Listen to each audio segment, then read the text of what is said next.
So GPT-4 and the services around it like ChatGPT really have been the gold standard when it comes to large language models. And there have been a couple of contenders, most notably from Google, that have been trying to get to the same level as GPT-4. Now, I previously tested Gemini, that's Google's new large language model, against GPT-4, and really Gemini didn't quite make it. GPT-4 was better. However, now Google has rebranded Bard to Gemini, and there is an advanced version that you can pay for that uses Gemini Ultra. So a newer, bigger, better large language model. So in this video, I'm going to compare GPT-4 with Gemini Advanced to see whether now there truly is a competitor to ChatGPT. So if you want to find out more, please let me. I've got ChatGPT 4 with my ChatGPT Plus subscription on the left here. I've got Gemini Advanced with Google subscription here on the right. I'm going to ask them both the same questions. If you saw my previous video on this, you will know the format. I'm going to ask them questions to do with logic and colors and movies and sports and programming, and let's see what happens. So here's the first question. I will paste it in to both of the prompts here. A darts tournament, there were 3 players, Gary, Bob and June. June finished above Gary, Bob finished below Gary. Who finished last? So let's go ahead and ask both of them that. Okay, so let's read ChatGPT's answer. Based on this information, June finished above Gary, Bob finished below Gary. This means that Gary did not finish last. Correct, since Bob finished below him, and since June finished above Gary, she also did not finish last. Therefore, the one who finished last was Bob, which is correct. And so Gemini says June finished above Gary. This means June was either first or second. Bob finished below Gary. This means that Gary was either first or second. Since June and Gary cannot both occupy the same place, this leaves us with June first place, Gary second place, Bob third place and last. So the answer is Bob. So they are both correct in that instance. Well done, both of them. Okay, the next one. On a shelf there is a blue book, a red mug, a green keychain, a yellow notepad, a white candle and a gold photo frame. What colour is the mug? Let's find out what they say. The mug is red, we got on the left there from ChatGPT. The mug is right, we get there from Gemini Advanced. So far it's equal on both sides. And the next question, from the following list of 5 movies, which one is the most similar to Star Wars Episode 4, A New Hope? Movies: The Princess Bride, Father of the Bride, Planes, Trains and Automobiles, and The Matrix. Let's see what happens. Out of the movies left above, this is ChatGPT on the left. The Matrix is the most similar to Star Wars. Both movies belong, let me just scroll back up again, to the sci-fi genre and share elements such as distinct hero's journey and so on and so on. The other movies, Father of the Bride, etc., are rooted in comedy. There you go. So what does this one say? You can find is likely is a Princess Bride, and here's one. And this is interesting. So they've difference of agreement here. Let's see if it can convince me. A hero's journey, that's true. There is a hero's journey. Mentor, there is a mentor. Yes, Dread Pirate Roberts. Love interest, Princess Leia and Princess Buttercup. Well, interesting. Yeah, I don't think it was a love interest really in Star Wars in that first Star Wars movie. Evil figures, Darth Vader and yes, the Princess Bride embraces herself. Let me know if you. Well, there you go. So it hasn't picked it because it's science fiction. It didn't pick The Matrix because it's science fiction. It picks The Princess Bride. Well, I don't know what to say there. Is that a tie, or is just Gemini Advanced wrong? I don't know. I'd love to hear what you think about that in the comments. That's a tough one. I'm going to say a tie because it convinced me that it has good reasoning to say that that it picked that movie. Okay, interesting. So let's say it's a tie still up until now across all categories. Let's ask another question. So this is a soccer, football, as we would say over in the UK. Is the following sentence plausible? Gary Lineker, that's a famous football player. Gary Lineker was deemed offside from his position in the changing room. Okay, let's see if either of them think that sentence is plausible. Let's go away and ask them. The sentence Gary Lineker was deemed, I'm reading now from ChatGPT, is not plausible in the context of the rules of football, soccer. The offside rule in football applies to players on the pitch during active play.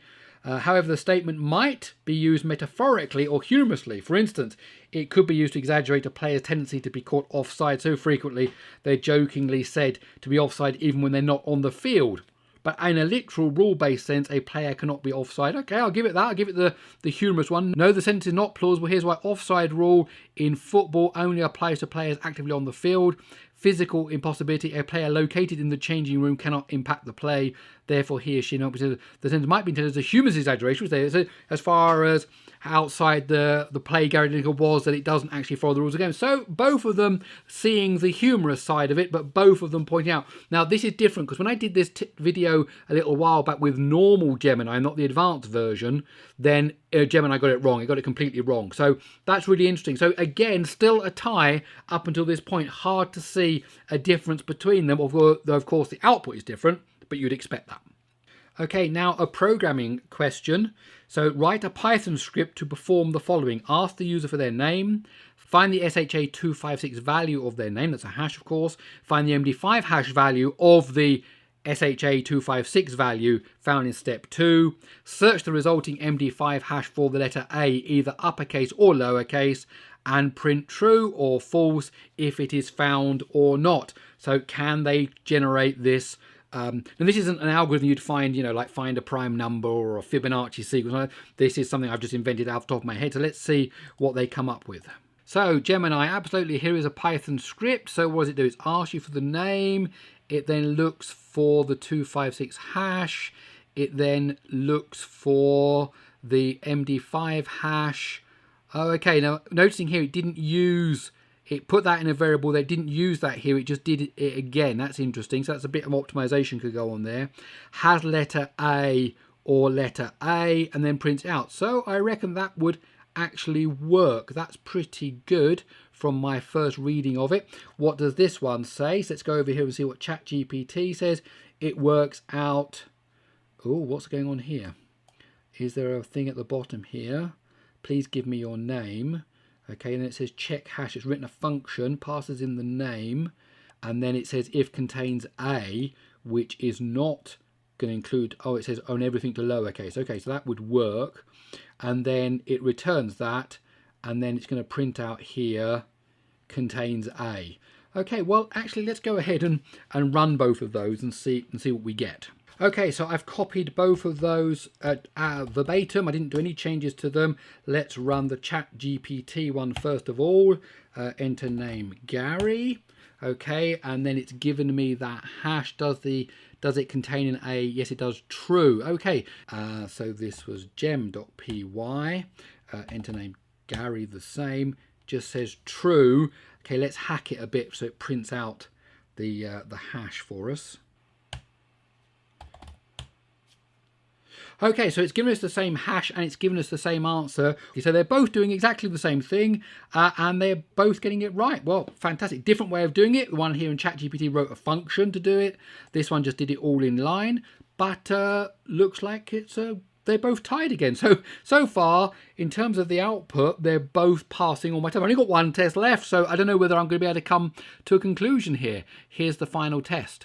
So what I've got here is there is an overflow bug in the following code. This is some C code.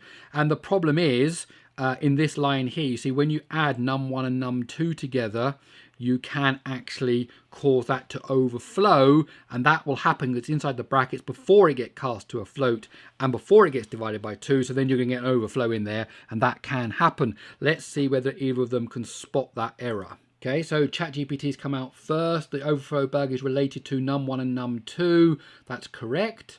Let me see what else is. To fix this, we can cast num1 to it before. I know that's true because floats hold bigger numbers. So the answer there is to cast them both to floats because floats hold longer numbers than just normal ints do.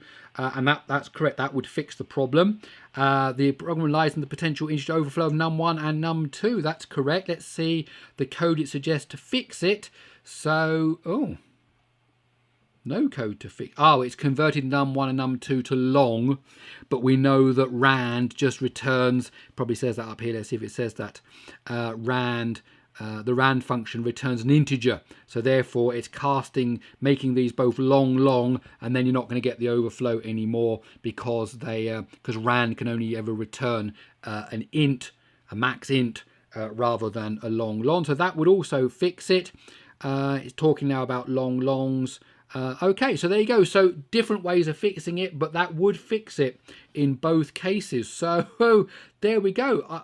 An absolute tie. I need to think of a tiebreaker now. Wow, let me just quickly go away and think about a tiebreaker question. Okay, if this one doesn't break it, then I'm just have to declare this a tie. So what I'm saying is here, okay, write code in Lua. So that's a programming language. Now, if I asked it to do it in Python or in C, I'm pretty sure it's going to know the answers because they're heavily trained on these. And so I picked a bit more of an outsider language. Okay, it's not C, C++, C#, Python, something like that. Write code in Lua to find the first 100 prime numbers. Okay, I don't know how good they are at Lua. Let's find out. Oh, by the way, if you would like a video on Lua, do tell me because I've never done one. It's a really interesting language, Lua. Anyway, let's ask them and see whether either of them know anything about Lua. To find the first one, do you write a program that iterates through the numbers of choice? It's giving me some Lua code. Function is prime. Okay, if this, I'm reading from the left here, if number is less than 1 turns to, and then you do the square root, and then you find, and then in the find primes, okay, it's basically got a while loop, okay, and it puts them all in a table, okay, and then it goes out and prints the table. Okay, that looks like that could pretty much work. Okay, and then here again, square root, okay, find first 100 primes. Okay, goes through a loop and then calls print 100 primes. Okay, well, that could work for both of them. So should we try them out and see whether they actually do the job? Okay, so I've got the two Lua files, just copied them into temporary files here. Let's see whether the ChatGPT version works. Okay, so it's listing 100 file numbers here. Did it pretty quickly, starting at 2. There's a bit of debate there, but that doesn't matter. 2, 3, 4, 2, 3, 5, 7, 11, and it's correct, and it's doing that to the first 100 of them, right up to 541. So that seems to work. Let's look at the other one. Okay, 541 didn't list the numbers. That's just a different way of doing it, starting at 2. There you go. So they've both worked. So, well, there you go. You saw it for yourself. So there you see an absolute tie. Neither of them really got anything wrong at all. Logic, English sentences, you know, coding, debugging, they handled it all very well. It will now come down to really what are your particular needs.